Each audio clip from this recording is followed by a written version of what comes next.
Esta é a primeira síntese do ano de 2026. É dia de Reis. E hoje o símbolo se aprofunda. Nos textos antigos atribuídos a Enoque existe uma passagem quase esquecida. Ela fala de gigantes que caminharam pela terra quando a humanidade ainda não compreendia o próprio destino. Gigantes que não foram destruídos. Foram adormecidos. Selados no tempo, aguardando o dia em que a consciência humana fosse capaz de recebê-los sem medo. Um deles não foi levado para desertos distantes nem para montanhas invisíveis.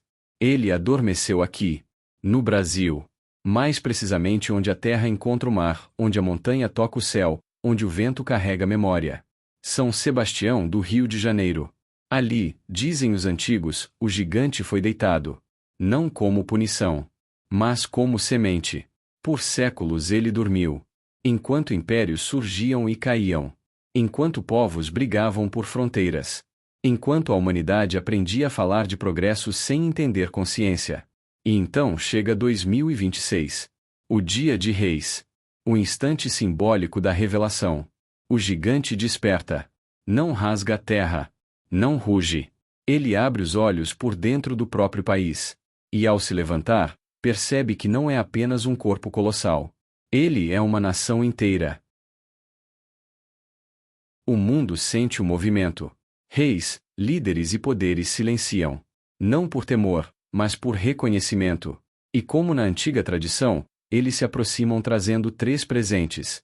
O primeiro é o ouro. Não apenas o metal que sustenta moedas, mas a abundância real.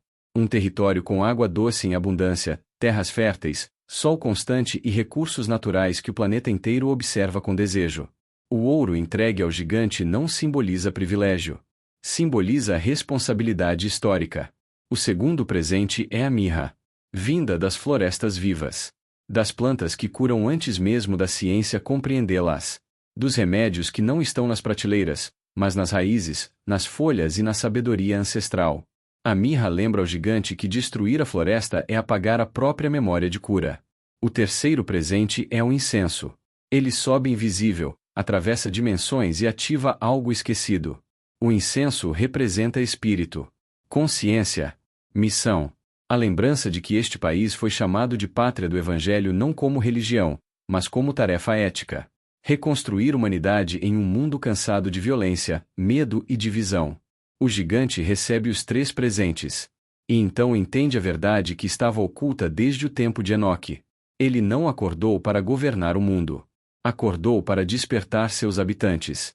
O gigante só existe se cada pessoa existir plenamente. Cada cidadão é uma célula. Cada consciência desperta mantém o gigante de pé. Cada omissão o faz voltar ao sono. O mistério não está nos textos antigos. O mistério está agora. O gigante acordou. Está de pé. O mundo o observa.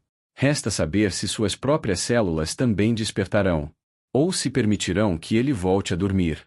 E com ele desapareça a última grande oportunidade desta terra chamada Brasil. Muito antes de mapas precisos, antes de satélites e antes da própria ideia de nação, os povos que habitavam a costa onde hoje está o Rio de Janeiro já olhavam para a Pedra da Gávea com um sentimento ambíguo de reverência e temor. Não era apenas uma montanha. Era uma presença. Vista do mar, a rocha revela um perfil humano monumental. Um rosto de pedra voltado para o horizonte, como se vigiasse o tempo. Testa, nariz, boca, queixo. Não é uma semelhança sutil. É direta. Incômoda. Silenciosa demais para ser ignorada. A lenda nasce aí. Dizia-se que aquilo não era obra do acaso. Era um gigante adormecido. Algumas tradições afirmam que ele foi colocado ali quando o mundo ainda aprendia a caminhar. Outras dizem que ele escolheu aquele lugar por ser um ponto de força, onde terra, mar e céu se encontram em equilíbrio raro. Há ainda quem sustente que inscrições antigas existiram ali, marcas deixadas para quem soubesse ler o tempo e não apenas a pedra. O que importa não é provar a lenda com instrumentos modernos. O que importa é entender o símbolo. O gigante da Pedra da Gávea nunca esteve morto. Ele sempre esteve adormecido. Enquanto o Brasil nascia como colônia. Enquanto o ouro saía da terra e ia embora. Enquanto florestas eram cortadas e povos silenciados. enquanto a cidade crescia ao redor dele sem nunca encará-lo de frente. O gigante dormia. E todo gigante adormecido guarda uma função. Ele não acorda por curiosidade. Acorda por necessidade. Atualizar essa lenda em 2026 não significa dizer que a pedra vai se mover ou que a montanha vai caminhar. Significa compreender que o gigante nunca foi apenas físico. Ele sempre foi simbólico, coletivo e consciencial. O gigante da Pedra da Gávea é o mesmo gigante da nação. É a imagem de um país que sempre teve tamanho continental, riqueza abundante e potência humana, mas que passou séculos funcionando como se fosse pequeno. Na live de hoje, a lenda deixa de ser folclore e se torna espelho. O rosto de pedra olhando para o mar passa a representar um Brasil que sempre olhou para fora esperando validação, reconhecimento ou salvação. O despertar do gigante é o momento em que esse olhar se volta para dentro. O gigante não acorda com discursos. Acorda quando cada pessoa deixa de viver como espectadora da própria história. A Pedra da Gávea permanece imóvel, como sempre esteve. Mas o mito se atualiza no instante em que compreendemos que o verdadeiro movimento não é geológico. É ético, mental e espiritual. Em 2026, o gigante não pede veneração. Pede postura. Não pede fé cega. Pede consciência desperta. A lenda continua viva porque ainda não foi concluída. Ela só se encerra quando o país entende que o gigante nunca esteve fora. Ele sempre esteve aqui, dormindo em cada um. Durante séculos, a imagem do gigante permaneceu adormecida. Não por falta de força, mas por ausência de integração. O adormecimento do gigante expressa um estado coletivo no qual a totalidade existe, mas não é assumida.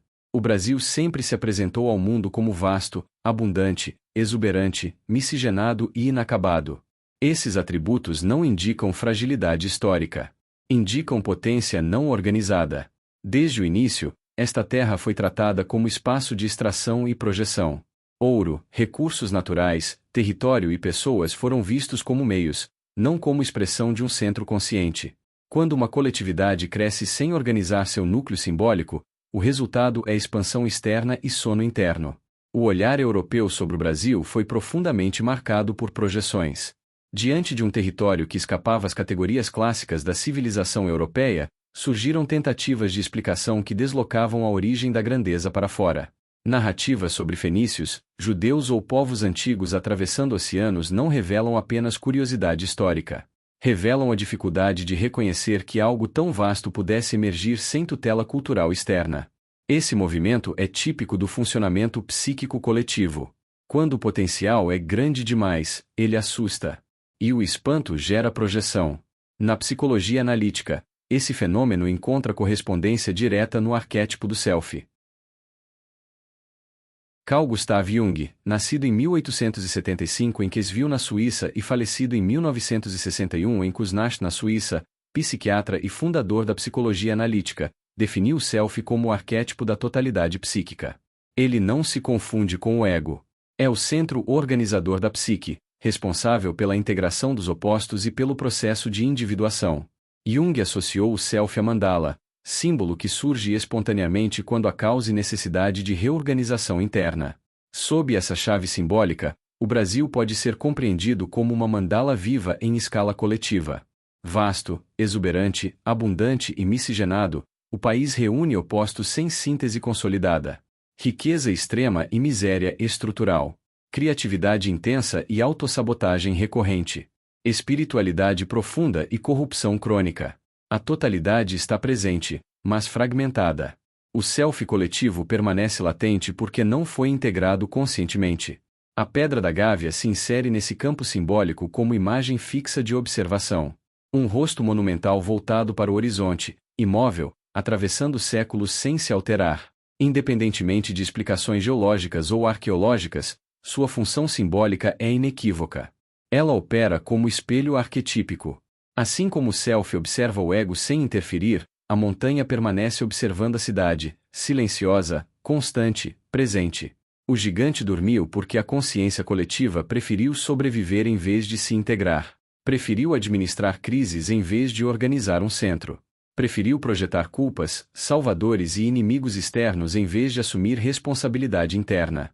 O self não desaparece quando é ignorado. Ele aguarda. Ele pressiona. Ele retorna nos períodos em que a fragmentação se torna insustentável.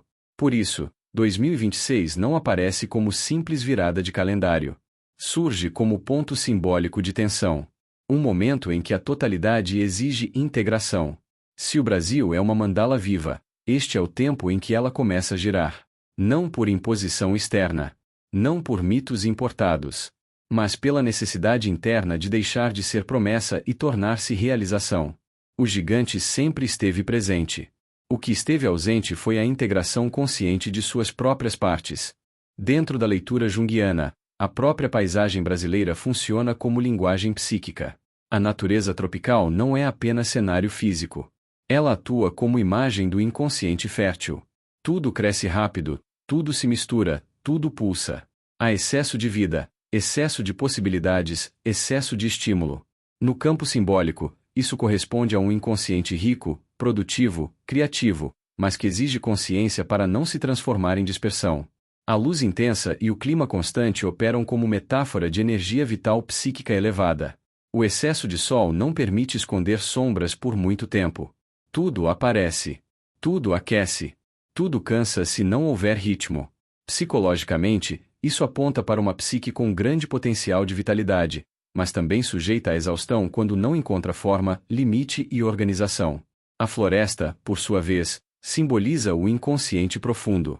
Densa, complexa, cheia de camadas, sons, perigos e curas. Não é espaço de domesticação fácil. Exige respeito, escuta e orientação. Quando explorada sem consciência, responde com desequilíbrio. Quando compreendida, devolve sabedoria. Essa imagem se aplica diretamente à psique coletiva, um fundo profundo que pode curar ou adoecer conforme a relação que se estabelece com ele. No centro da psicologia analítica está a integração dos opostos. O self não surge pela eliminação de contradições, mas pela aproximação consciente delas. Nesse sentido, o Brasil se apresenta como um laboratório simbólico quase didático. Europa e indígena não se anularam. Produziram miscigenação. Branco e negro não se fundiram em homogeneidade. Geraram sincretismo cultural. Sagrado e profano não se separaram rigidamente. Convivem entre carnaval e religiosidade.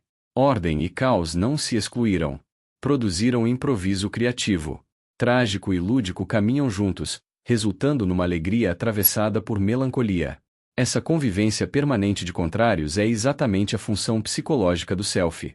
Não resolver o conflito pela negação, mas sustentá-lo até que uma síntese mais alta se forme. O Brasil aparece no imaginário mundial como lugar onde contradições coexistem sem se destruírem.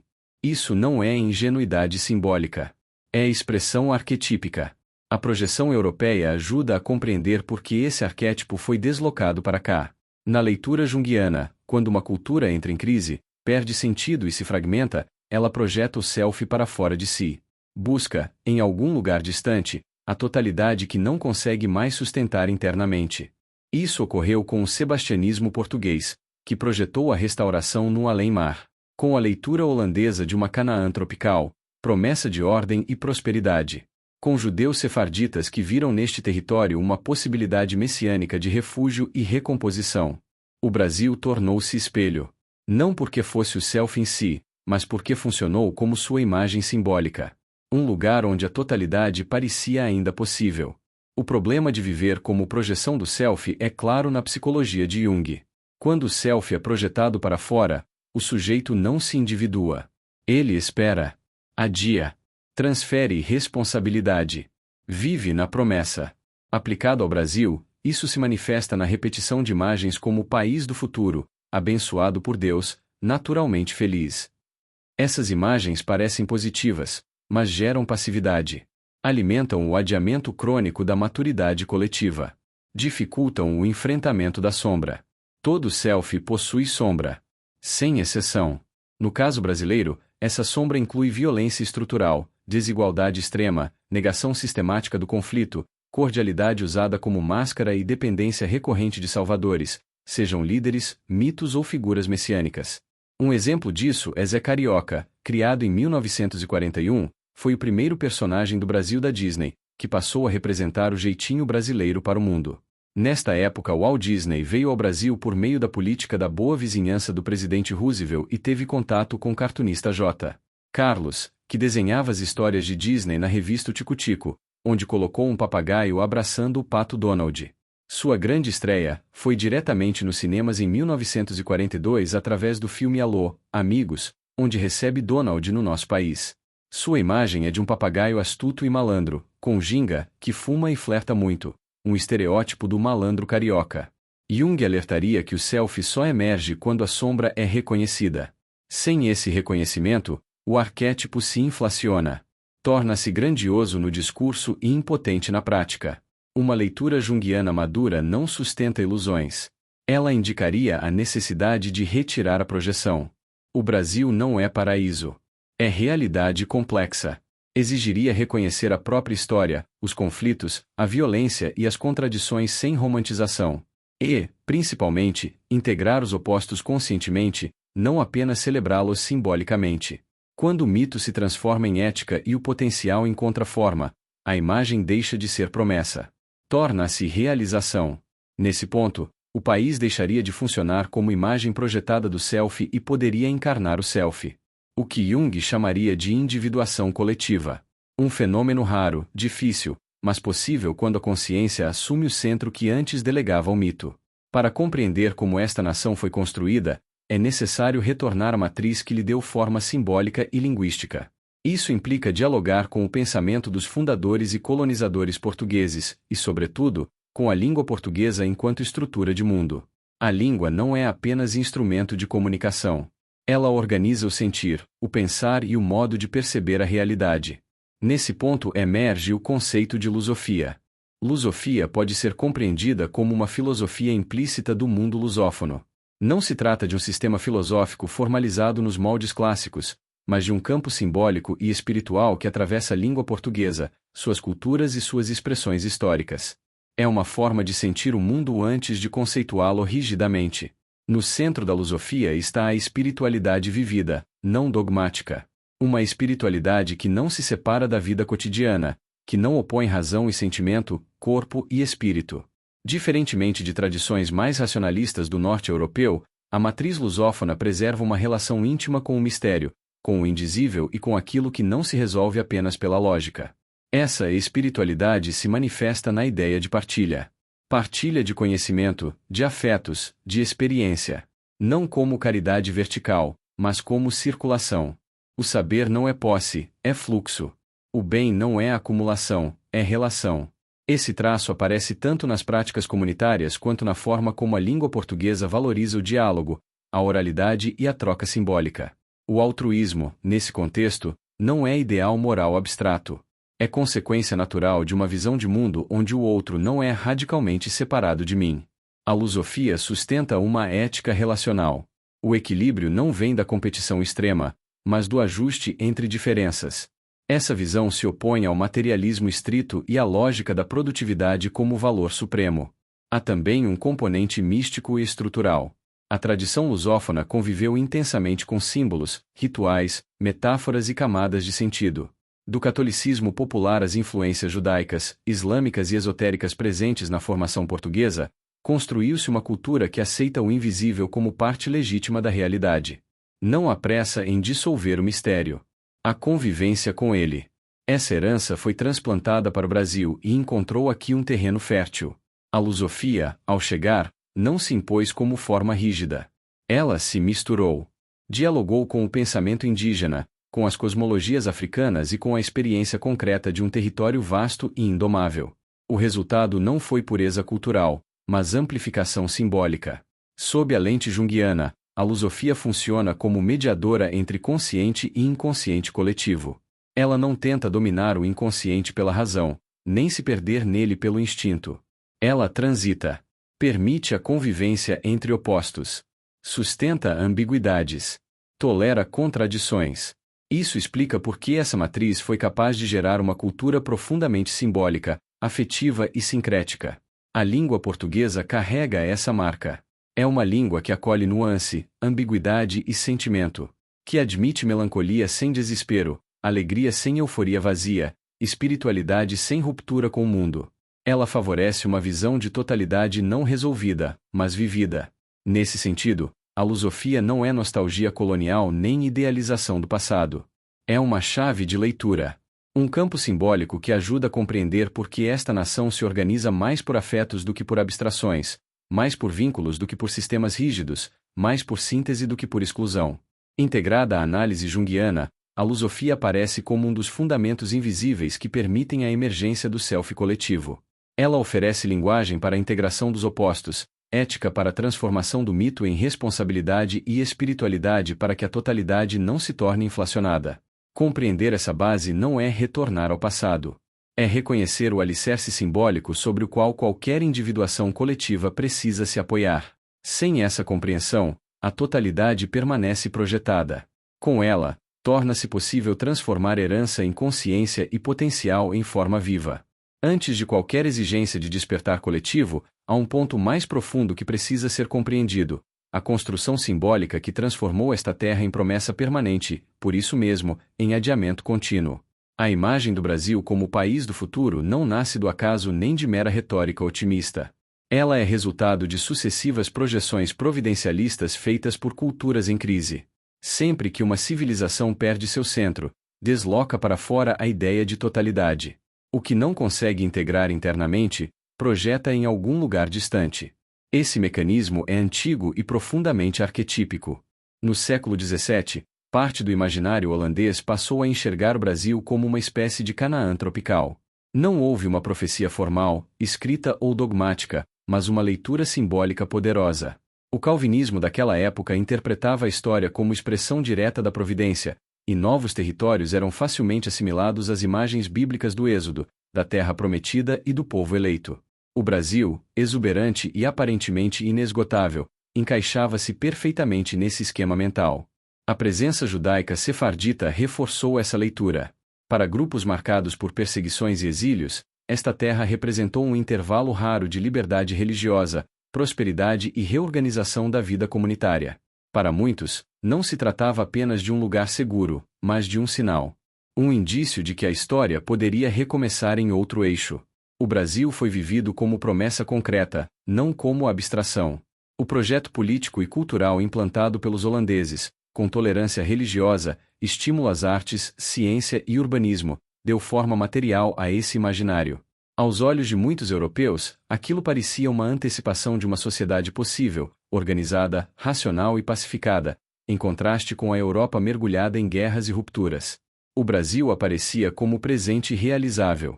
Em paralelo, a matriz portuguesa construiu um mito de natureza distinta, mas função semelhante. O sebastianismo nasce da ausência, da perda e da espera. O rei oculto que retornaria para restaurar a ordem, a dignidade e o sentido histórico. Nessa visão, a promessa não se realiza agora, mas mais adiante. O Brasil surge como palco desse cumprimento final, como lugar onde a história ainda faria justiça a si mesma. São dois messianismos diferentes projetados sobre o mesmo território. De um lado, a promessa que mobiliza, age e organiza, como se a terra prometida já tivesse sido encontrada. De outro, a promessa que espera, sonha e adia, como se o cumprimento estivesse sempre no horizonte. Ambos deslocam o centro para fora do presente. Na leitura junguiana, esse movimento é claro. Quando o self não é integrado, ele é projetado. Quando a totalidade não é assumida, ela vira destino, redenção ou missão externa.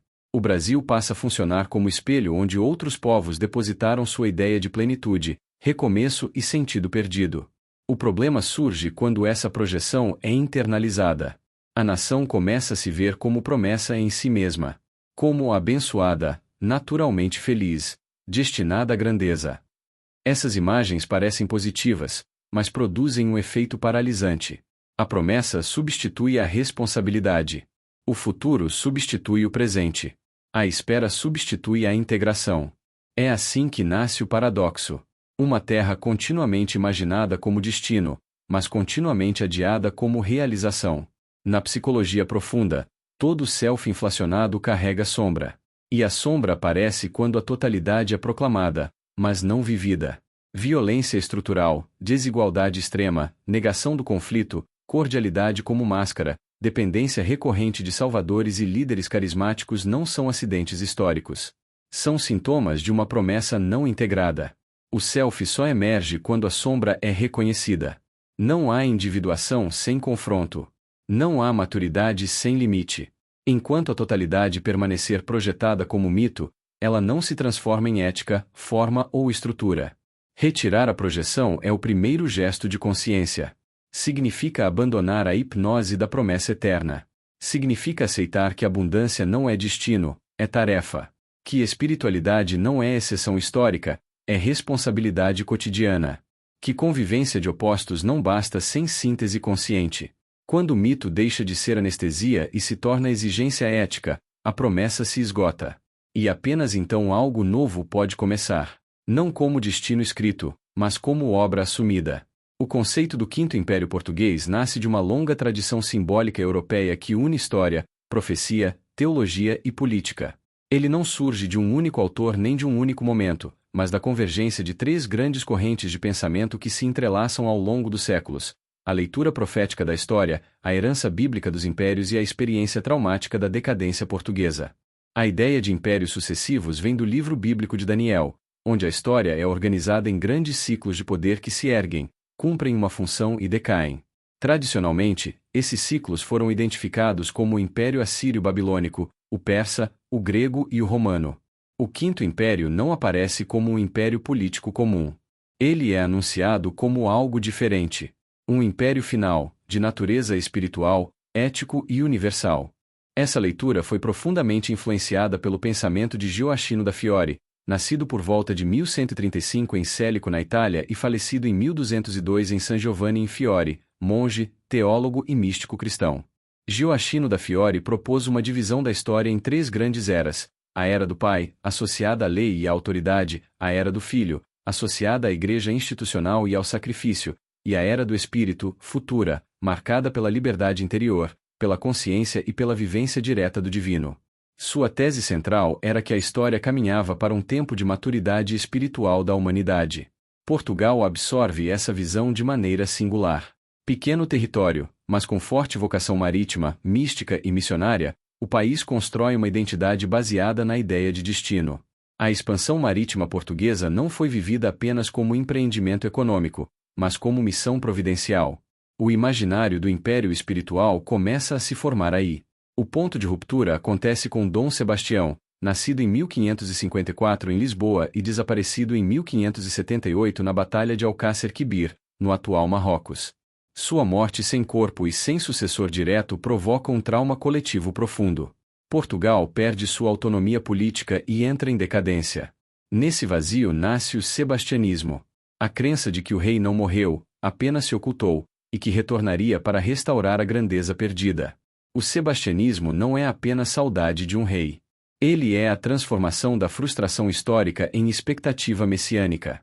O retorno do rei simboliza a restauração do sentido, da justiça e da missão nacional. O tempo deixa de ser linear e passa a ser vivido como espera. É nesse contexto que surge a formulação mais elaborada do Quinto Império. Antônio Vieira, nascido em 1608 em Lisboa e falecido em 1697 em Salvador, no Brasil, jesuíta, teólogo, filósofo e um dos maiores oradores da língua portuguesa, sistematiza o conceito. Para Vieira, o Quinto Império não seria um império territorial como os anteriores, mas um império do espírito, da palavra e da justiça. Sua tese central afirmava que Portugal, apesar de pequeno e decadente, havia sido escolhido para inaugurar essa etapa final da história humana. E aqui ocorre o deslocamento decisivo. Vieira compreende que Portugal, sozinho, já não tinha condições históricas de sustentar essa missão. O centro do império espiritual precisava se deslocar. E esse centro não poderia ser a Europa saturada por guerras, dogmas e disputas. Ele deveria estar em uma terra nova, vasta, miscigenada e ainda não rigidamente estruturada. O Brasil entra exatamente aí.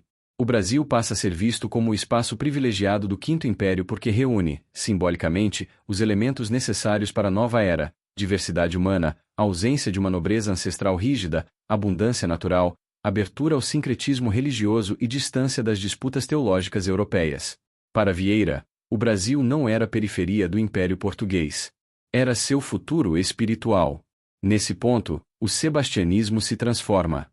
O rei oculto deixa de ser apenas uma figura pessoal e passa a representar uma função histórica.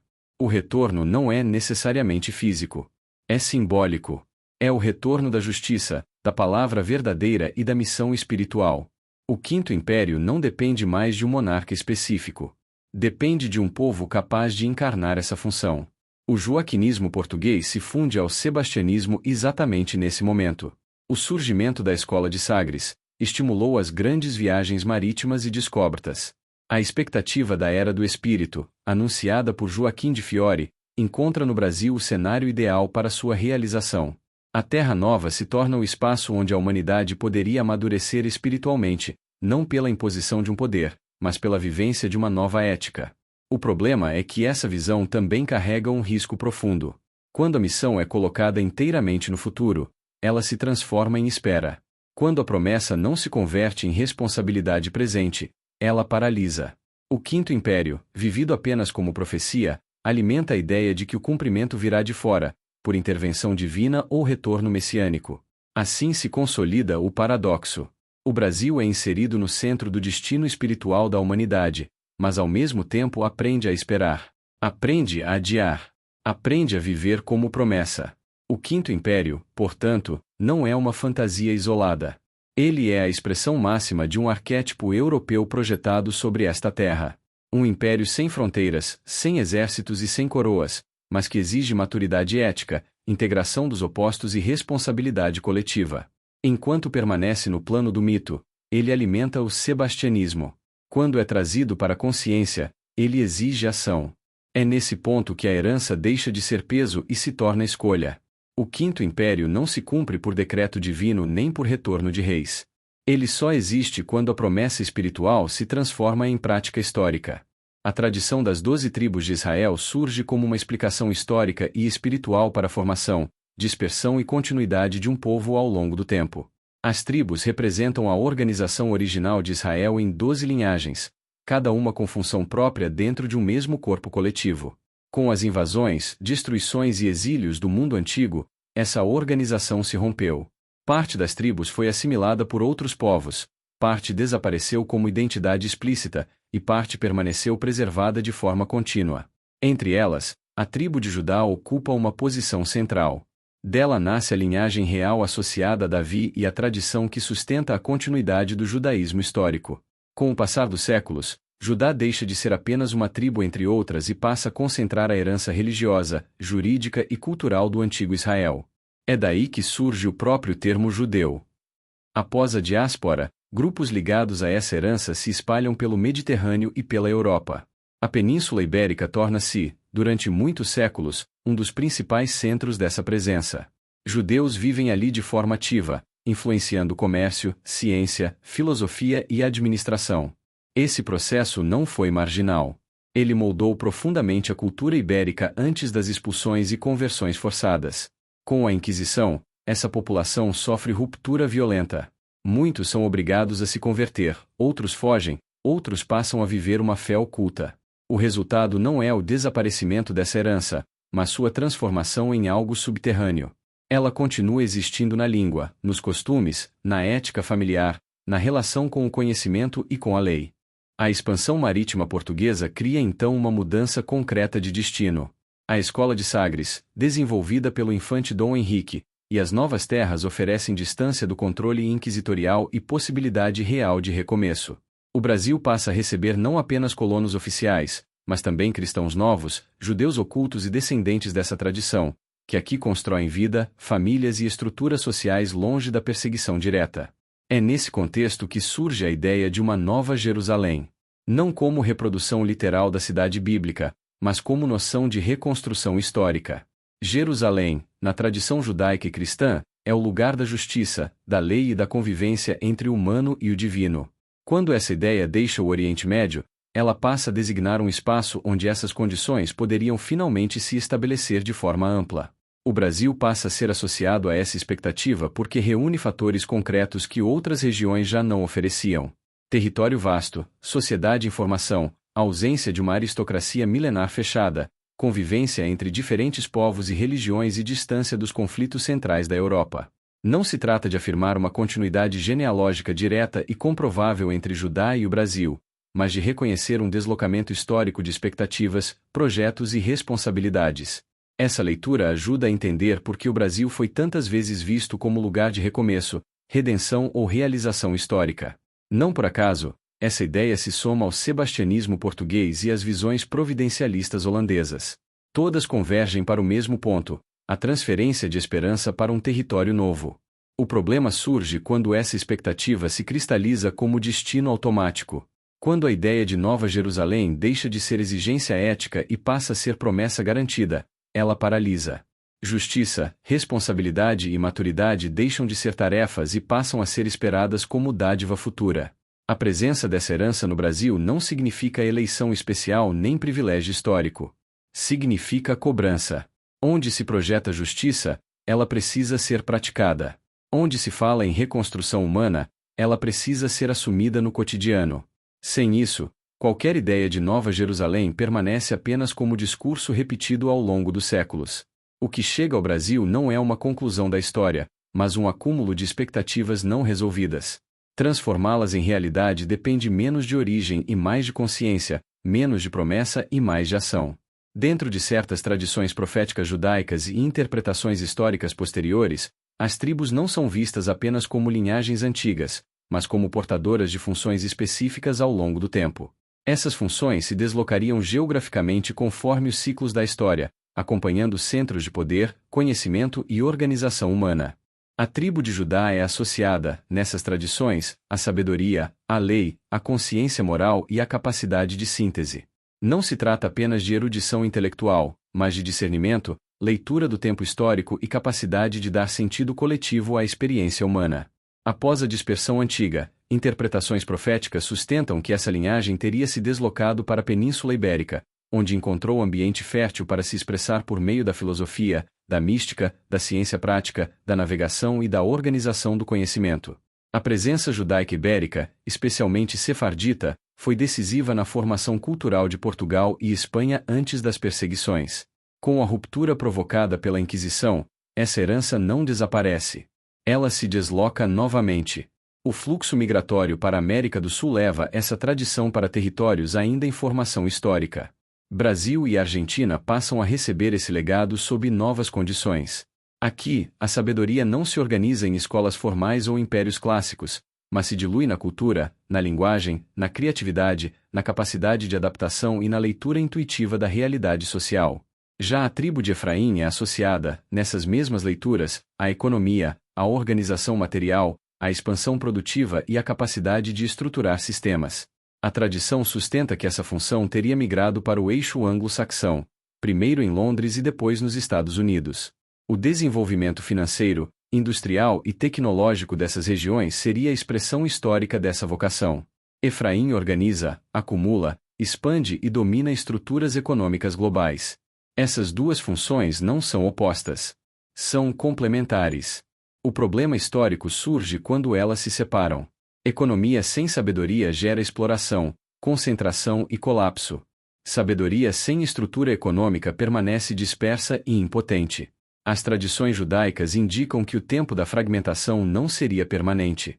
Há a ideia de que, em determinado ciclo histórico, as demais tribos reconheceriam a função de Judá, não como dominação, mas como eixo orientador. Essa leitura não fala de submissão política ou religiosa. Fala de reordenação de prioridades.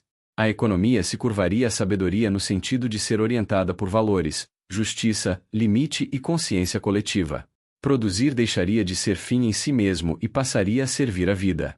É nesse ponto que surgem leituras proféticas sobre o Brasil.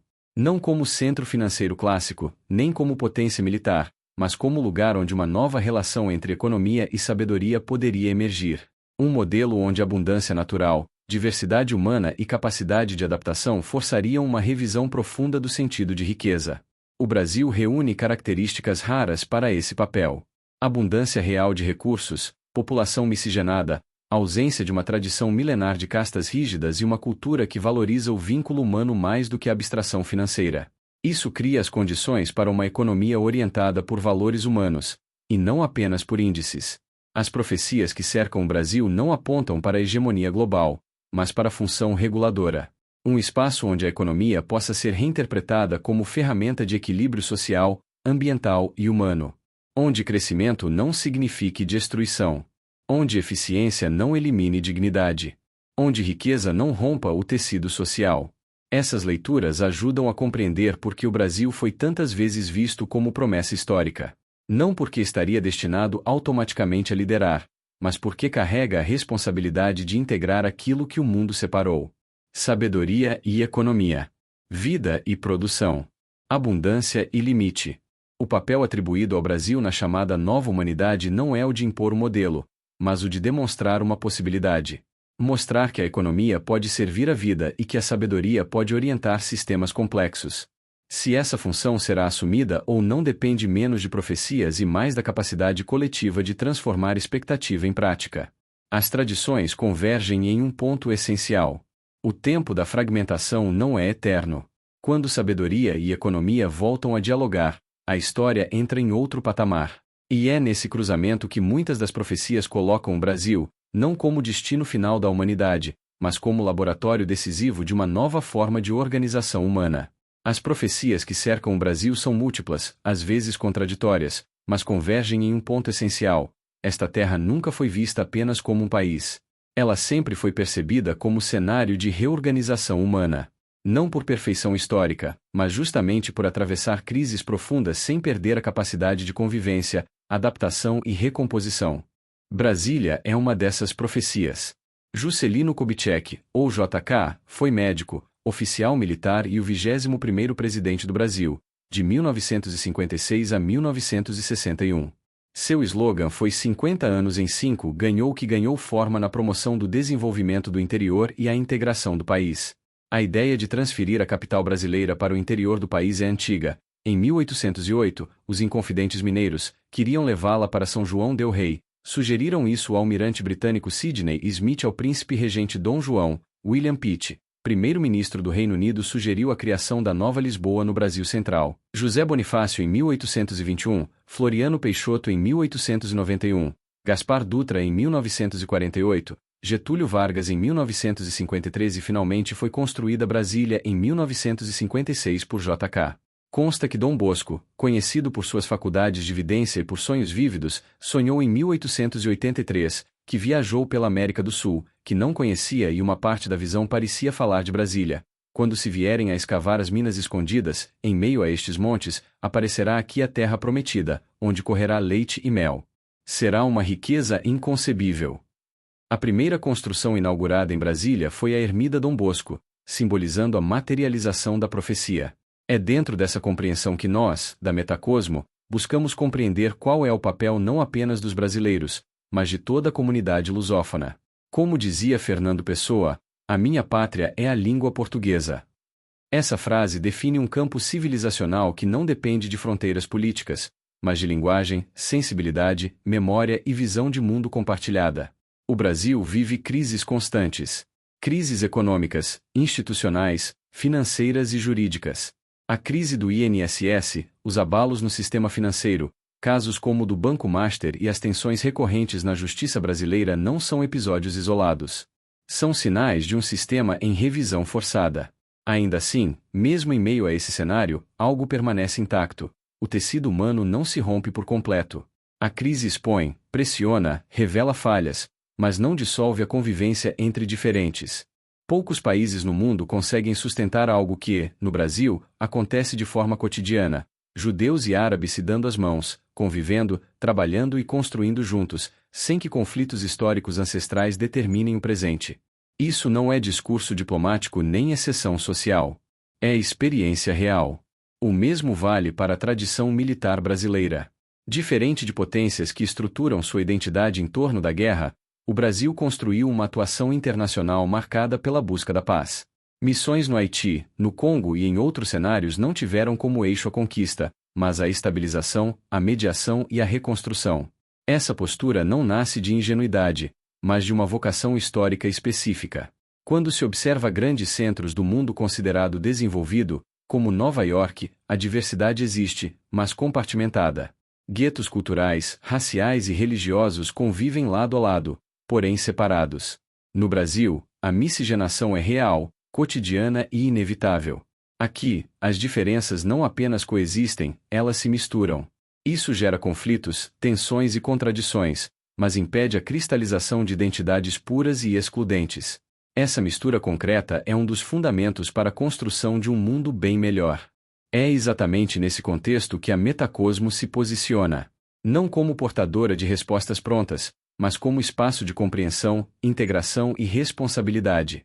O movimento SPIN já vem sendo implantado como um sistema pedagógico baseado na inteligência natural, resgatando a capacidade humana de perceber, integrar e decidir para além de condicionamentos automáticos. No ano de 2026, damos um passo adiante com a implantação da Academia ONU.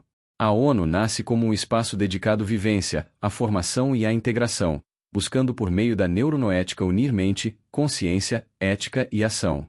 Não se trata de acumular conhecimento, mas de reorganizar a experiência humana, alinhando sentir, pensar e agir. O papel deste gigante adormecido não é liderar o mundo pela força nem ensinar pela imposição moral.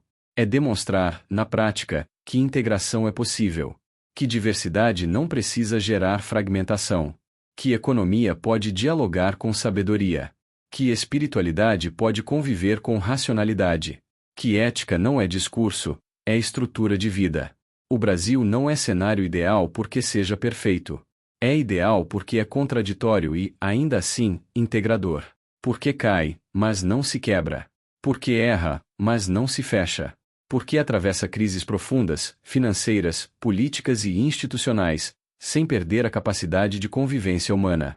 Duas visões aparentemente contraditórias, tinham no entanto um profundo amor pelo Brasil por ambas as personalidades. Nelson Falcão Rodrigues, nascido em Recife em 1912, mas viveu e faleceu no Rio de Janeiro, onde foi escritor, jornalista, romancista, teatrólogo, contista e cronista de costumes e de futebol brasileiro. É considerado o mais influente dramaturgo do Brasil. Cunhou a expressão complexo de vira-lata que se refere ao sentimento de inferioridade por parte de brasileiros em relação a outros países. Tendem a acreditar que o Brasil, sua cultura, seu povo e suas realizações são inferiores aos de outras nações, um pessimismo em relação ao próprio país, visto como incapaz de sucesso em relação aos mais desenvolvidos. Darcy Ribeiro, sociólogo, antropólogo, educador, escritor, senador e indigenista brasileiro, nasceu em 1922 em Minas Gerais. Por conta de trabalhar no Serviço de Proteção ao Índio, foi um apaixonado defensor da causa indígena. Conviveu muito tempo entre os indígenas. Aos 24 anos, mudou-se de São Paulo para uma comunidade indígena no Pantanal, em Mato Grosso do Sul e depois, com os indígenas do Pará e do Maranhão. Criou o Parque do Xingu, MG. Aos 30 anos passou a defender educação pública, gratuita e de qualidade para todos, criando em 1980 os CIEPs, Centros Integrados de Educação Pública. Seu último livro de 1995, O Povo Brasileiro, A Formação e o Sentido do Brasil, fala que o país é um gênero novo humano. Fundir herança genética e cultural índia, negra, europeia num gênero humano novo. Numa coisa nova. Nunca houve. Isso é a aventura brasileira. É nesse solo complexo, imperfeito e profundamente humano que pode nascer algo novo. Não uma utopia ingênua, mas uma reorganização possível da experiência humana. O mundo bem melhor não se constrói em territórios homogêneos e blindados. Ele se constrói onde a diferença é real, onde a crise é visível e onde a integração deixa de ser discurso para se tornar necessidade. O gigante não desperta para ser admirado. Desperta para cumprir uma função. Integrar o que o mundo separou. Transformar crise em consciência. Fazer da diversidade não um problema a ser administrado, mas uma força a ser assumida. Por isso a nossa proposta é a filosofia da integração. Ela nasce como contraponto direto ao mundo em que vivemos, um mundo estruturado pela fragmentação. Não falamos de globalismo que divide a humanidade entre uma elite dominante e povos empobrecidos e escravizados. Tampouco falamos de um sistema multipolar que separa primeiro, segundo e terceiro mundo, Oriente e Ocidente, vencedores e descartáveis. Falamos de um projeto integrativo, capaz de reorganizar a experiência humana a partir de uma síntese real. Essa integração começa pela compreensão das dimensões fundamentais da existência. A dimensão concreta da matéria, aquilo que chamamos de substância, corresponde ao ouro oferecido pelos reis magos. É a base material da vida, a economia, os recursos, o corpo, a terra. Sem ela não há sustentação, mas sozinha ela produz apenas acumulação e desigualdade. A dimensão psíquica corresponde à energia, ao campo emocional, simbólico e relacional do humano. Ela é representada pela mirra. A mirra não é luxo, é equilíbrio. É o elo entre matéria e sentido. Onde a energia psíquica é ignorada, surgem violência, alienação e colapso social. Onde ela é integrada, nasce a capacidade de convivência, criação e adaptação. A terceira dimensão é a noética. É a espiritualidade do self, tal como compreendida por Carl Gustav Jung. Não uma espiritualidade dogmática, mas consciência. Consciência de si, do outro, do todo. É o incenso dos reis magos. Aquilo que eleva, orienta e dá direção. Sem essa dimensão, matéria e psique se perdem em ciclos repetitivos de poder e conflito. O Brasil ocupa um lugar singular nesse cenário. E nós, da Metacosmo, pretendemos trazer essa proposta por meio da lusofia. Como dizia Fernando Pessoa, a pátria não é apenas território, é a língua portuguesa. A lusofia não é nostalgia colonial, é campo civilizacional. Ela carrega uma vocação natural para a integração, para a síntese e para a convivência dos opostos. É nesse contexto que emerge a ideia do Quinto Império. Não um império de dominação, mas um império de síntese. Um mundo que, após séculos de antíteses, constrói um mundo bem melhor por meio da integração consciente. Matéria sem exclusão. Psique sem manipulação. Consciência sem alienação. Mas por que ainda não conseguimos transformar esta pátria em algo magnífico? Porque a nossa manifestação foi invertida. O potencial existe, mas foi deslocado. O centro foi retirado da consciência e colocado na fragmentação. O Brasil deixou de se perceber como função integradora e passou a operar como periferia de modelos externos. Agora, esse movimento se inverte. Entramos em uma mudança de eras. Saímos da era de peixes, marcada pela manifestação do Cristo no Mestre Jesus, associada à entrega, ao sacrifício e à salvação pela fé. Essa era se manifestou em conjunção com a era de Virgem, símbolo da integração do feminino e do masculino, representada pela figura de Maria. Essa etapa foi necessária para preparar o campo da sensibilidade humana. Mas a meta nunca foi permanecer aí. A meta sempre foi a integração plena. Agora entramos na era de Aquário, associada ao Espírito Santo, à consciência coletiva, à mente ampliada e à responsabilidade compartilhada. Aquário não é fé cega, é consciência desperta. Ao mesmo tempo, Aquário dialoga com Leão. Leão representa o coração, a identidade, a soberania do ser. Leão é o símbolo da tribo de Judá. É a sabedoria que governa sem tirania. Peixes trouxe o amor sacrificial.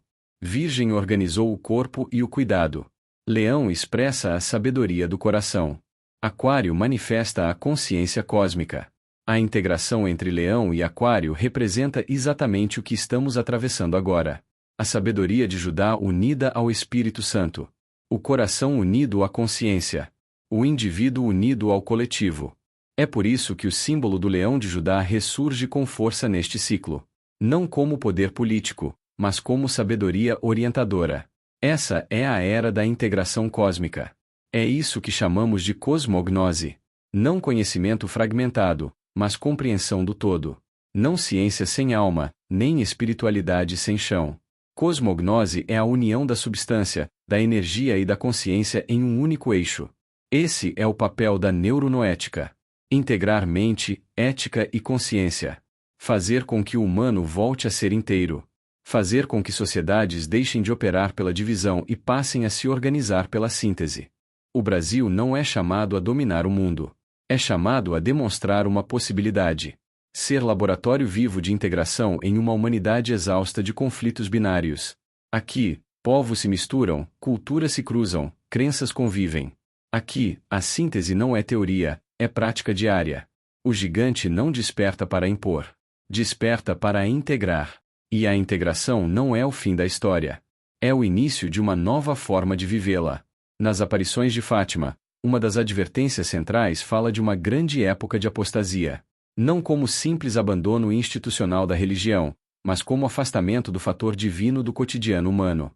Esse processo se manifesta de forma clara na Europa contemporânea, onde a técnica, a racionalidade instrumental e o materialismo ocuparam o lugar do sentido. Fátima, porém, aponta um contraponto decisivo: a fé portuguesa não desapareceria. Ela atravessaria o tempo e se manifestaria de outra forma.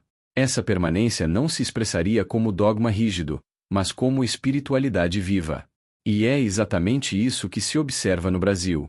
A espiritualidade brasileira não se organiza majoritariamente pela obediência institucional, mas pelo despertar da consciência. Ela é difusa, integrativa, aberta. Não elimina a ciência, não rejeita a razão, mas também não reduz a existência ao cálculo.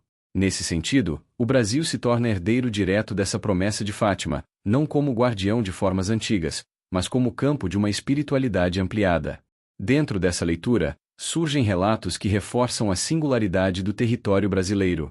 Yuri Romanenko, nascido em 1944 em Korovintes, na Rússia, e falecido em 2022 em Moscou, cosmonauta e um dos homens que mais tempo permaneceu no espaço durante a era da Estação Mir, afirmou em entrevistas que o Brasil se destacava visualmente quando observado da órbita terrestre. Segundo seu relato, a intensidade luminosa do território brasileiro era tão marcante que ele conseguia perceber quando a nave passava sobre o Brasil mesmo de olhos fechados ou em estado de repouso. Independentemente da leitura literal desse testemunho, ele reforça uma percepção recorrente de singularidade energética associada ao país. Essa percepção foi aprofundada por Norberto Ruakep, psicanalista, psicólogo, pedagogo, cientista social, físico, independente, escritor alemão contemporâneo que desenvolveu uma linha de pensamento não convencional sobre a relação entre energia e matéria. Kep propôs uma inversão do modelo clássico da física. Enquanto a visão tradicional sustenta que a matéria gera energia e que a energia, em níveis mais complexos, gera consciência, Kep afirma o oposto. A consciência gera energia e a energia se condensa em matéria. Para ele, a matéria não é origem, mas consequência. Essa inversão é fundamental para compreender a grande mudança energética que o planeta atravessa. O que está em curso não seria um colapso magnético, como muitos modelos tecnocráticos sugerem, mas um realinhamento. A consciência coletiva altera o campo energético, e o campo energético reorganiza a matéria. Esse princípio é a base da neuronoética. Na neuronoética, a pirâmide noética substitui a lógica da pirâmide de Maslow. Em vez de partir da sobrevivência material para alcançar a autorrealização, parte-se da consciência como eixo organizador. Quando a consciência se eleva, a energia se reorganiza. Quando a energia se reorganiza, a matéria encontra novo equilíbrio. Esse é o ponto de ruptura com os modelos antigos. Dentro dessa leitura, o Brasil assume uma função estratégica. Não por superioridade moral, mas por configuração histórica e energética. A lusofia, herdeira de Gioachino da Fiore e do sebastianismo português, carrega a visão da Era do Espírito Santo. Uma era em que a síntese substitui a oposição, e a integração substitui a dominação. O Quinto Império, nesse contexto, não é político nem militar. É consciencial. Místicos descrevem esse processo como a entrada na chamada quinta dimensão. Não como deslocamento físico, mas como mudança de estado de percepção. A física fala em falha magnética. Essa leitura é incompleta. O que se intensifica sobre o Brasil não é a ausência de campo, mas concentração. Um grande feixe energético que altera padrões climáticos, tecnológicos e humanos. O fato de esse processo ter se intensificado a partir do sul do Brasil ajuda a compreender fenômenos extremos recentes, como a crise atmosférica vivida no Rio Grande do Sul. Não como punição, mas como ajuste. Grandes reorganizações sempre produzem instabilidade inicial. O que é excelente para a inteligência natural é profundamente desafiador para sistemas puramente tecnocráticos. Máquinas não operam bem em campos de reorganização consciencial. Sistemas rígidos entram em colapso quando a variabilidade aumenta. Esse campo foi chamado por Kep de neutro magnético. Um estado em que polarizações extremas se anulam e a inteligência natural é restaurada. Nesse estado, o humano volta a perceber, integrar e decidir sem depender exclusivamente de automatismos técnicos. É nesse cenário que a proposta da Metacosmo se insere.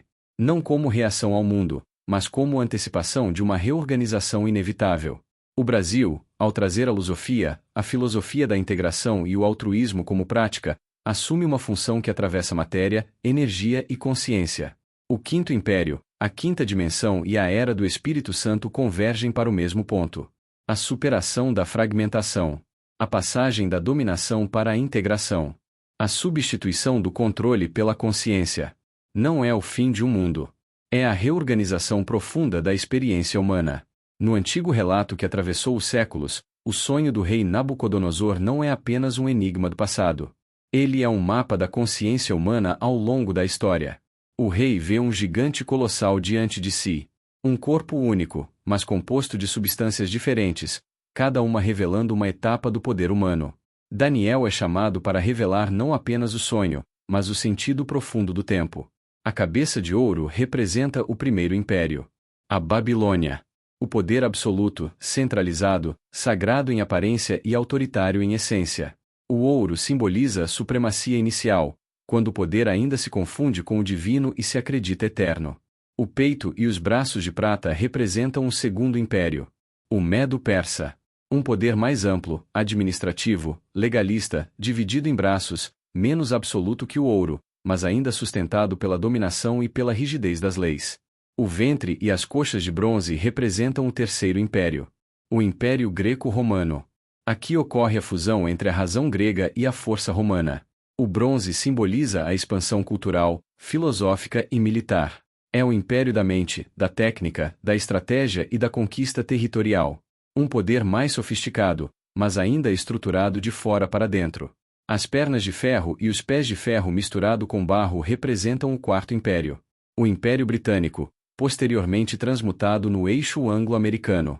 O ferro simboliza a industrialização, a máquina, a economia global, a técnica elevada ao máximo grau. O barro revela a fragilidade ética e humana. Um sistema poderoso, mas instável. Forte na estrutura, frágil na base.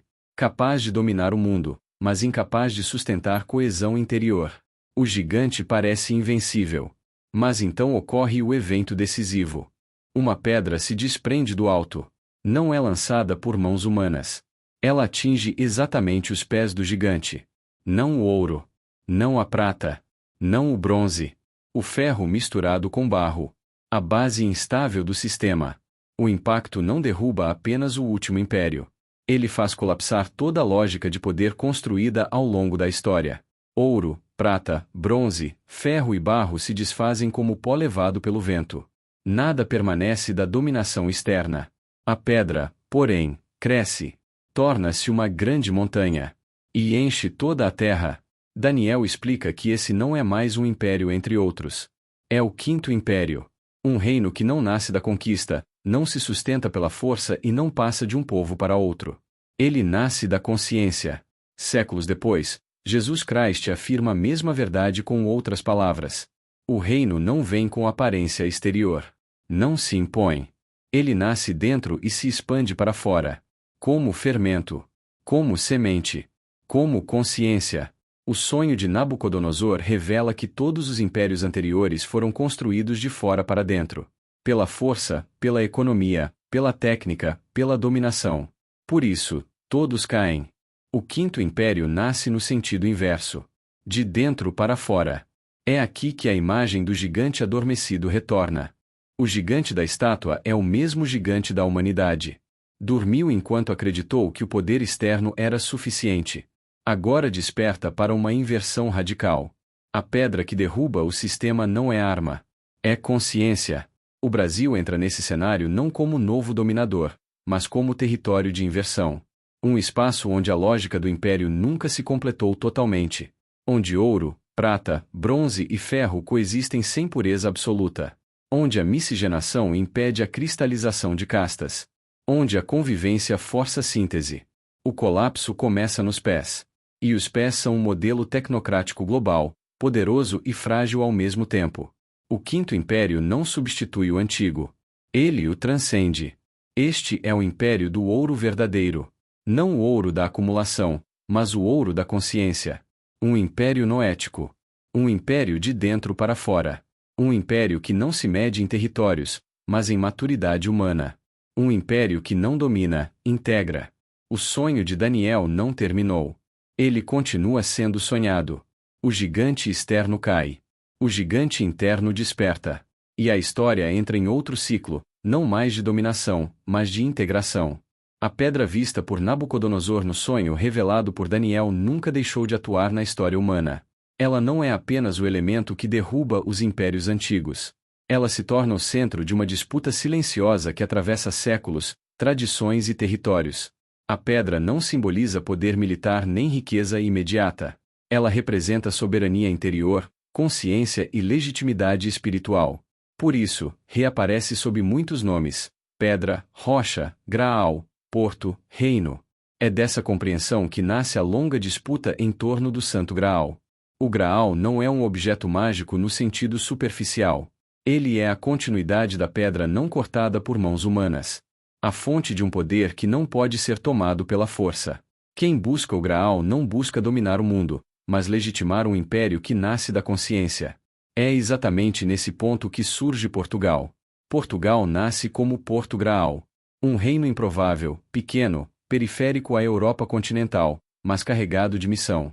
Não surge como império de conquista clássica, mas como reino espiritual e estratégico. Essa origem está diretamente ligada aos Templários, que, após a dissolução formal da ordem na Europa, encontram em Portugal proteção, continuidade e transformação. Os Templários não desaparecem. Eles se reorganizam. Mudam de nome, de forma, de estratégia, mas preservam a função. O primeiro Estado português nasce sob essa matriz templária. Um reino com um exército pequeno, mas altamente simbólico. Capaz de enfrentar os mouros não apenas com armas, mas com organização, conhecimento e visão estratégica. O rei fundador, filho espiritual de São Bernardo, está profundamente ligado a essa tradição templária. Ele desaparece da história sem registro de morte. Não porque tenha morrido em segredo, mas porque o arquétipo que ele representa não se encerra em um corpo. O rei oculto não é um homem. É uma função histórica que retorna quando o tempo amadurece. Enquanto isso, outro eixo civilizacional se consolida. A tribo de Efraim, associada nas tradições à economia, à administração dos sistemas e à expansão material, desloca-se para o norte da Europa. Londres torna-se seu centro inicial. Posteriormente, essa função atravessa o Atlântico e se estabelece nos Estados Unidos.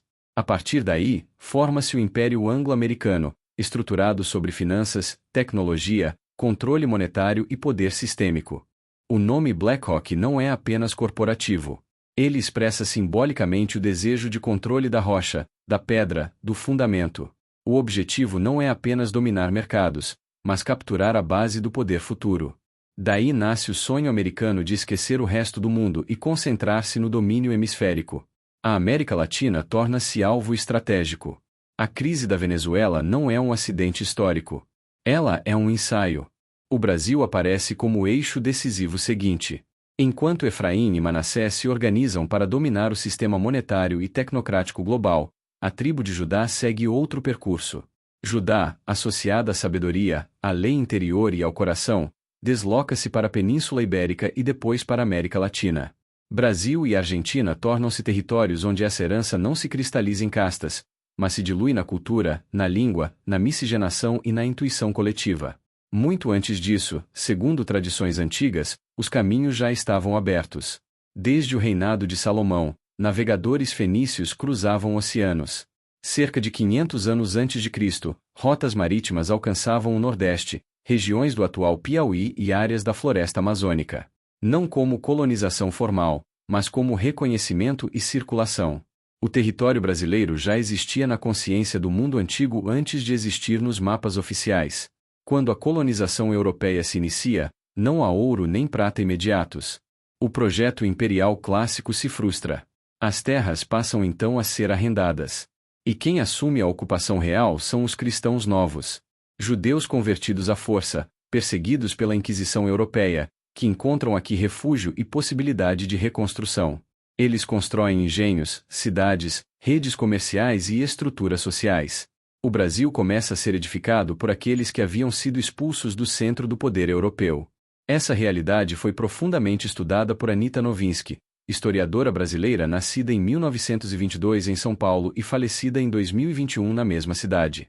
Sua obra demonstra de forma consistente o papel central dos judeus e cristãos novos na formação econômica, social e cultural do Brasil, revelando como o país nasce como território de refúgio, adaptação e reconstrução. Grupos ligados a grandes navegadores e empreendimentos marítimos, inclusive associados a figuras como Fernão de Magalhães, assumem a ocupação econômica e estratégica do território. Não vieram apenas explorar recursos. Vieram criar uma nova base de vida longe do terror inquisitorial. Tudo retorna ao mesmo eixo. A Pedra de Daniel. O Graal. O Porto Graal. O Quinto Império. Enquanto alguns tentam dominar a pedra para controlar o mundo, outros se tornam a própria pedra.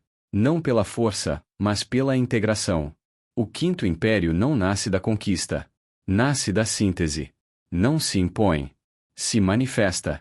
O gigante adormecido não é apenas uma metáfora nacional. É a consciência que ficou silenciada enquanto os impérios externos se sucediam. Agora, quando ferro e barro revelam sua fragilidade, a pedra retorna ao centro. Não para destruir povos, mas para derrubar a lógica da dominação. O Quinto Império não pertence a um exército, a uma corporação ou a uma nação isolada. Ele emerge a partir de um território que aprendeu a misturar, acolher e integrar. E é por isso que todas as disputas convergem para cá. Porque aqui não se decide apenas poder geopolítico. Decide-se a humanidade continuará organizada de fora para dentro ou se finalmente dará o salto para uma ordem construída de dentro para fora. Em 1949, Alois Irlmayer, vidente alemão do pós-guerra, afirmou que a Europa entraria em um colapso profundo, não restrito a conflitos armados, mas marcado pela desorganização social, econômica e moral. O centro histórico do mundo perderia o eixo e deixaria de sustentar a própria ordem. Nessa visão, o Brasil surgia como um dos poucos territórios capazes de atravessar esse período sem colapso total. Não como potência dominante, mas como espaço de continuidade da vida. Um lugar de acolhimento e reorganização humana após o esgotamento dos modelos europeus. A profecia não atribui ao Brasil glória imperial. Atribui função. Onde muitos buscariam refúgio, poucos teriam condições de integrar diferenças e reconstruir vínculos. O Brasil aparece como solo fértil para um novo ciclo humano, não por privilégio, mas por responsabilidade histórica. Na tradição que cerca sua figura, Alois Irlmayer é lembrado não apenas como vidente, mas como um dos pilares de uma escola de sabedoria que dialogava com os grandes pensadores da psique europeia, entre eles Carl Jung. Essa escola, nascida no coração intelectual da Europa, buscava compreender o destino humano para além da razão técnica, integrando consciência, tempo histórico e espiritualidade. Dentro desse horizonte, ele afirmava que a virada decisiva não ocorreria na Europa. Dizia que, na década de 1970, em São Paulo, se abriria o ciclo da Era de Aquário. Não como evento místico isolado, mas como surgimento de uma escola viva, capaz de reunir conhecimento psicológico, espiritual e ético em uma linguagem acessível ao mundo. Essa escola não teria a missão de dominar, converter ou impor verdades. Sua função seria irradiar consciência. Traduzir o que antes estava restrito a círculos fechados em um saber integrador, adequado a uma humanidade em transição. Para ele, São Paulo não era apenas uma cidade. Era um ponto de convergência. Um lugar onde o novo tempo começaria a se organizar, a partir dali, alcançaria o mundo. Na tradição que cerca sua figura, Alois Irlmayer é lembrado não apenas como vidente, mas como um dos pilares de uma escola de sabedoria que dialogava com os grandes pensadores da psique europeia, entre eles Carl Jung. Essa escola, nascida no coração intelectual da Europa, buscava compreender o destino humano para além da razão técnica, integrando consciência, tempo histórico e espiritualidade. Dentro desse horizonte, ele afirmava que a virada decisiva não ocorreria na Europa. Dizia que, na década de 1970, em São Paulo, se abriria o ciclo da Era de Aquário. Não como evento místico isolado, mas como surgimento de uma escola viva, capaz de reunir conhecimento psicológico, espiritual e ético em uma linguagem acessível ao mundo. Essa escola não teria a missão de dominar, converter ou impor verdades. Sua função seria irradiar consciência. Traduzir o que antes estava restrito a círculos fechados em um saber integrador, adequado a uma humanidade em transição. Para ele, São Paulo não era apenas uma cidade. Era um ponto de convergência. Um lugar onde o novo tempo começaria a se organizar, a partir dali, alcançaria o mundo. Francisco Cândido Xavier nasceu em 1910, em Pedro Leopoldo, Minas Gerais, Brasil, e faleceu em 2002, em Uberaba, Minas Gerais. Foi médium espírita e dedicou a vida à psicografia e à caridade. Em 1938 foi publicado o livro Brasil, Coração do Mundo, Pátria do Evangelho, atribuído ao espírito Humberto de Campos. A obra apresenta o Brasil como território preparado para uma missão espiritual baseada na fraternidade, na integração dos povos e no evangelho vivido como consciência. O papel do Brasil não é de poder, mas de responsabilidade histórica na reorganização humana. O profeta Jeremias fala de uma terra onde correriam leite e mel, imagem que aponta para abundância, equilíbrio e restauração após tempos de queda e exílio. Essa terra não é apenas fértil em recursos, mas capaz de sustentar uma nova organização humana, onde a vida volta a florescer com justiça e sentido. Séculos depois, Dom Bosco relata um sonho em que vê, entre os paralelos 15 e 20 do hemisfério sul, uma região destinada a um grande futuro. Esse ponto corresponde ao centro-oeste do Brasil, onde surgiria Brasília. A ligação entre Jeremias e Dom Bosco está na mesma visão de fundo, um território preparado para um novo ciclo civilizacional, marcado por abundância responsável e reorganização da humanidade. Michel de Nostredame, conhecido como Nostradamus, nasceu em 1503, na cidade de Saint-Rémy de Provence, na França, e morreu em 1566. Foi médico e profundo observador dos ciclos históricos. Suas centúrias não foram escritas como previsões literais, mas como leitura simbólica de padrões que se repetem quando sociedades atingem pontos de ruptura. Ele analisava o tempo como estrutura, não como calendário. Entre essas leituras está a ideia da soma de três forças, representada simbolicamente como A mais B mais C. Não se trata de matemática, mas de arquitetura civilizatória. A representa a base material e territorial. B representa a organização social, política e produtiva. C representa a consciência espiritual, ética e moral. Quando essas três forças se integram, nasce um novo mundo. Quando se separam, o mundo existente entra em colapso. No Brasil, esse código aparece de forma clara desde o início da colonização. A atuação dos jesuítas não foi apenas religiosa. Foi educacional, organizacional e civilizatória. Um dos principais nomes desse processo foi José de Anchieta, nascido em 1534, nas Ilhas Canárias, e falecido em 1597, no Brasil. Anchieta foi educador, linguista, organizador social e estrategista cultural. Compreendia que sem linguagem, valores e disciplina não existe povo consciente.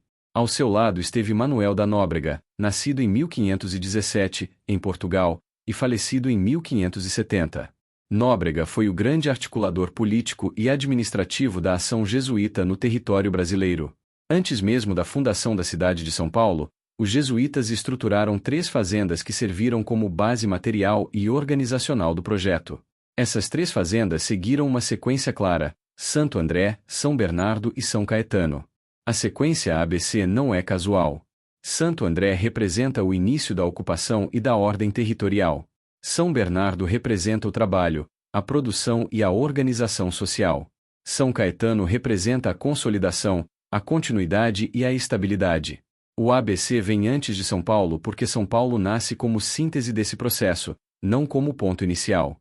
Quando essa estrutura é observada à luz das leituras de Nostradamus, o padrão se confirma. A soma de A mais B mais C não gera reformas superficiais. Ela gera ruptura com o velho mundo e nascimento de uma nova civilização. O Brasil nasceu sobre esse código, mas se afastou dele ao longo do tempo. Em 2026, esse ciclo retorna. Ou o Brasil reintegra território, organização social e consciência, ou desaparece como projeto civilizatório. Profecias não anunciam milagres. Anunciam consequências. O novo mundo não nasce por vontade ou discurso. Nasce por alinhamento. Quando o alinhamento não acontece, a história avança sem pedir permissão. Todo esse conhecimento converge, em 2026, para a base do estudo da neuronoética. É a partir dela que se implanta a filosofia da integração cósmica, chamada cosmognose. Não se trata de criar uma nova ideologia, mas de organizar um eixo civilizacional capaz de integrar consciência, energia e matéria. Dentro dessa visão, o Brasil não assume um papel de dominação, mas de coordenação ética e espiritual, oferecendo fundamentos para a construção da fraternidade humana. Ao longo do tempo, muito se falou sobre a nova humanidade, mas ela nunca foi definida de forma definitiva, porque não é um estado acabado. A nova humanidade é, essencialmente, uma síntese em permanente construção entre ser e ter. Essa síntese é complexa porque ser e ter nascem de instâncias distintas da experiência humana. O ser pertence ao eu, à consciência, à identidade profunda. O ter pertence ao ego, à apropriação, à posse e ao desejo de acumular. O conflito entre ser e ter atravessa toda a história. A maioria da humanidade se orienta quase exclusivamente pelo ter. Quanto mais possuir, melhor. Objetos, dinheiro, terras, poder, prazer. Essa postura caracteriza o que pode ser chamado de profano, não no sentido moral, mas existencial. O foco está fora, na acumulação, e não na realização do ser. No extremo oposto estão os grandes místicos e ascetas, que buscam apenas o ser. Renunciam quase totalmente ao ter, mantendo apenas o corpo, pois não podem abdicar dele sem abandonar a própria vida. Esses homens e mulheres reduzem o ter ao mínimo absoluto, vivendo de forma simples, muitas vezes isolada, dedicados integralmente à realização interior. Representam um ser quase absoluto, com o ter reduzido ao limite da sobrevivência. Nenhum desses extremos, porém, representa a nova humanidade. Uma humanidade composta apenas de profanos ou apenas de ascetas é inviável. A evolução humana exige outra equação. Não se trata de eliminar o ter, nem de igualá-lo ao ser, mas de integrá-lo. A chave está em colocar o ter dentro do ser. O ser deve ser maior que o ter. O ter não desaparece, mas perde o comando. Ele deixa de ser fim e passa a ser meio. Pode haver posse, trabalho, organização material e progresso, desde que tudo isso esteja subordinado à consciência, à ética e ao sentido humano. A nova humanidade não vive da negação da matéria, nem da idolatria da matéria. Vive do equilíbrio consciente. Um equilíbrio em que o ter seja suficiente para uma vida digna, sem luxo excessivo, sem desperdício e sem exploração, permitindo que o ser se desenvolva plenamente nos planos espiritual, intelectual e humano. Esse é o fundamento da neuronoética. Reorganizar a mente, os valores e as estruturas sociais para que a consciência seja o princípio gerador, a energia o meio de expressão e a matéria o resultado final. A lógica se inverte. Não é a matéria que gera consciência, mas a consciência que orienta a energia e dá forma à matéria. Dentro dessa perspectiva, o Brasil surge como território propício para essa síntese. Não por superioridade moral, mas por sua própria formação histórica, cultural e humana. Miscigenação real, convivência de opostos, ausência de ódios ancestrais profundos e uma espiritualidade não dogmática criam um ambiente onde a integração não é teoria, mas prática cotidiana. A cosmognose nasce exatamente desse ponto.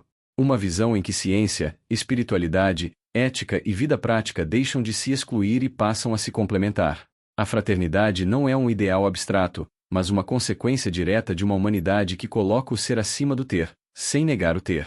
A nova humanidade, portanto, não é um retorno ao passado nem uma fuga do mundo. É a maturação da experiência humana.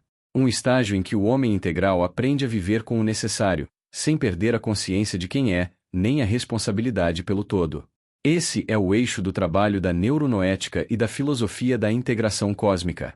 Não oferecer respostas finais, mas criar condições para que a humanidade deixe de viver em guerra consigo mesma. Agora vou contar uma analogia para fazer compreender essa relação entre o ser e o ter. Vou contar uma analogia entre fogo e água. Vocês têm fogo e água aí. Vocês querem fazer uma síntese entre fogo e água. De que modo? Fogo corresponde ao ser. E água corresponde ao ter. O ser é sempre o eu e o ter é sempre o ego. É claro, o fogo seria o ser ou seria o eu, a nossa alma. A água seria o ter, seria o nosso ego e seria todo o resto fora da nossa alma. O corpo, a mente e as emoções seriam água. E é muito bom aceitar a água por ego e fogo por eu. Porque a água é sempre horizontal. Vocês sabem que os pedreiros usam o nível, dentro tem água. Usam para ver se o muro está bem na horizontal. Se a gotinha da água fica bem no meio, dizem que o muro está correto. A água representa muito bem o ego, porque o ego é horizontal. Horizontal é ter. O fogo é sempre vertical. Vocês podem virar uma tocha como quiserem, a chama sempre sobe. Não se pode obrigar a chama a ir para baixo ou ficar horizontal. O fogo é um fundo perfeito para o ser. A água é um fundo perfeito para o ter. Agora, como unir água e fogo? Há dois modos. Primeiro modo: jogar água no fogo. O fogo desaparece. A água apaga o fogo. Quando o ego se impõe sobre o eu fica abafado. Isso é frustração existencial. O contrário também existe. Colocar fogo debaixo de uma panela com água. A água não é destruída. É beneficiada. O fogo beneficia a água. A água mata o fogo, mas o fogo não mata a água. Quando a água recebe fogo, ela ferve. Continua sendo água. Transforma-se em vapor. Vapor também é água. O vapor tem uma força imensa. Foi assim que se moveu o mundo industrial. A água líquida tem pouca força. O vapor move montanhas de ferro. Aqui está o símbolo central.